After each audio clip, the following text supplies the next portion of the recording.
জৈব সার, জৈব সারটা এবার আপনি কেন ইউজ করবেন, অন্য ফার্টিলাইজার কেন ইউজ করবেন না? জৈব সারের মেইন হচ্ছে সয়েল এনরিচার, ওটা মানে সয়েলকে আরও উন্নত মান তৈরি করে, মাটিটাকে আরও ভালো রাখে, আরও উন্নত মানের মাটি তৈরি করে। ওয়ারাস আপনি যখন কেমিক্যাল যখন ইউজ করবেন সেটা মাটিটাকে নষ্ট করে দেয়। একটা সময় পরে মাটির যে ফার্টিলাইজেশনের যে ক্ষমতাটা নষ্ট হয়ে যায়। অনেক সময় হয় ফার্মাররা সেই ল্যান্ডটাকে বেচে দেয়, যার কারণে ওটাকে হয়তো রিয়েল এস্টেট বা কোনো ফ্যাক্টরি হয়ে গেল। গ্রামটা আস্তে আস্তে ছোট হতে হতে একটা জায়গায় আস্তে আস্তে ওটা নিশ্চিহ্ন হয়ে যায়, ওটা ম্যাপ থেকেই হারিয়ে যায় হয়তো সেই গ্রাম। তো সেই জায়গাটা যাতে না হয় তার জন্য আমরা যদি জৈব ফার্মার, আজকে যে চাষি যে চাষ করছে আগামী দিনে তার যে ছেলে বা মেয়ে যে এটাকে এগিয়ে নিয়ে যাবে, সেটাকেও সে তাহলে সেই সঙ্গে একই ল্যান্ড পারলে আরও কিছু ল্যান্ড নিয়ে সেই জায়গাটাকে আগ্রহী হবে। আবার কেউ কেউ ফিল্ডেও করছে অর্গানিক ম্যাটেরিয়াল ইউজ করে, অর্গানিক ম্যানিউর ইউজ করে। তো তার যে ভ্যালু, তার যে ফুড ভ্যালু আমি বলবো অনেক বেশি। আজকে আপনি যে একটা কেমিক্যাল দিয়ে, যেটা রাসায়নিক সার দিয়ে যে একটা ফ্রুটস বা একটা ভেজিটেবল খাচ্ছেন, তারপরে আপনার খাবার ওটা ফেলছেন কেন? তো এই মুহূর্তে আমার সেই ইনফ্রাস্ট্রাকচার নেই যে রিচেসটাকে আমি রাখবো। রিচেস মানে ওর থেকে যে পচা জলটা বেরোয়, পরিষ্কার কথায় ওতে কেঁচো কেঁচো ভর্তি থাকে, ওটা কিন্তু ভেরি গুড ফার্টিলাইজার। মানে যেটা চাষিরা আপনার ইউরিয়া, পটাশ এসব দিয়ে ওটাকে তাড়াতাড়ি ফলন করার চেষ্টা করছে, যাতে মার্কেটের ডিমান্ড অনুযায়ী সাপ্লাইটাকে সেম রাখতে পারে। যদি আমরা অর্গানিকের ওই রিচেসটাকে শুধু ইউজ করি তাহলে সেম জায়গায় আমরা চলে আসবো, এবং মানুষের হাতে যে জিনিসটা দেবো তুলে, যে ফলটা বা যে সবজিটা দেবো, সেটা রাসায়নিক মুক্ত হবে। মানুষ খেয়ে তার বলবে যে ওটা মনে হচ্ছে কিনা, খারাপ হচ্ছে কিনা, ধরে নিচ্ছি হচ্ছে আপাতত এই কনভারসেশন। সেকেন্ডলি তুমি বললে যে এই অর্গানিক ফার্টিলাইজার ইউজ করলে সেটা হবে না। এখন জাস্ট এই দুটোতে থাকছি প্রথমে। আর তাছাড়া তুমি দুটো বড় বেনিফিট বলেছো, একটা হলো ফুড ভ্যালু বাড়বে এবং পেস্টিসাইড ইউজ কম হবে বলে। And if this is true, then why is the world not moving? You should stop tomorrow, right? It's a fundamental question. Sri Lanka recently tried, because they did not have money actually, to move entirely to organic and failed miserably as a country.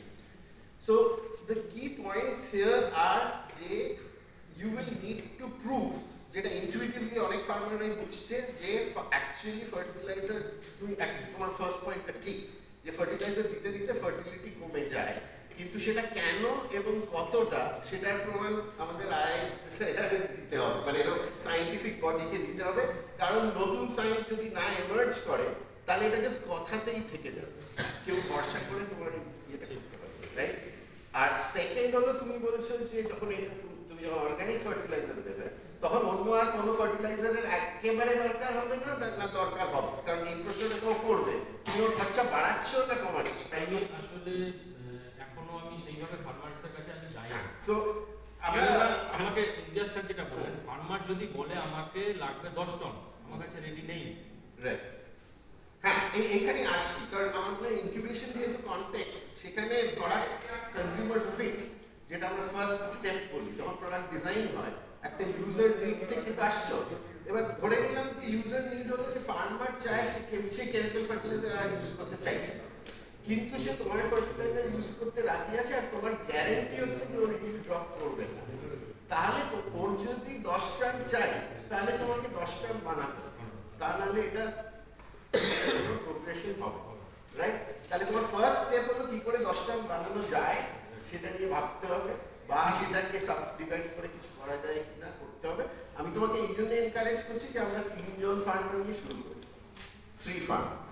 Today we have, but on the urban side, peri-urban side, we have about 600 farms, but across 3 cities. এটা peri-urban মডেলটা।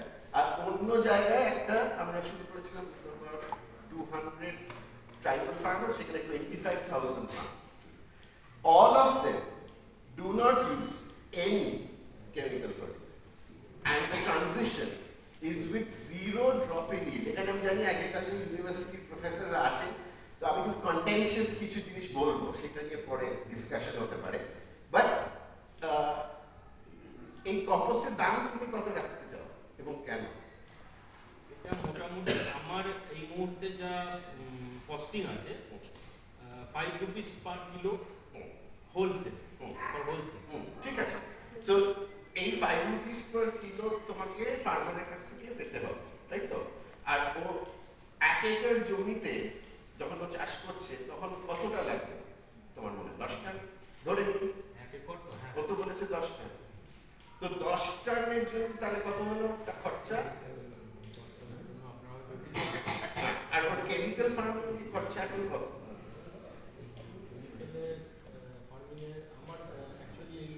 So incubation এর next step হলো যে you will have to know what you are competing against, মানে কারণ তোমার proposition must hold. আমি ধরে নিচ্ছি যে ওটা যদি 50,000-এর কম হয় তাহলে সে তোমার কথা শুনবে না, কিন্তু ওটা যদি 60-70 হয় ও শুনতে রাজি হতে পারে, আর যদি ওটা 50 হয় একদম ইকুয়াল তাহলেও শুনতে রাজি হতে পারে, কারণ ওখানে অন্যান্য প্রবলেম ওর আছে, ওখানে মানি লেন্ডিং প্রবলেম আছে, মানে নানান রকমের। আর এইটা তুমি বললে একটা ইমোশনাল মোটিভেটর আছে যে আর ভালো জিনিস, কারণ বেশিরভাগ চাষাই নিজেদেরটা অত স্প্রেতে করে না,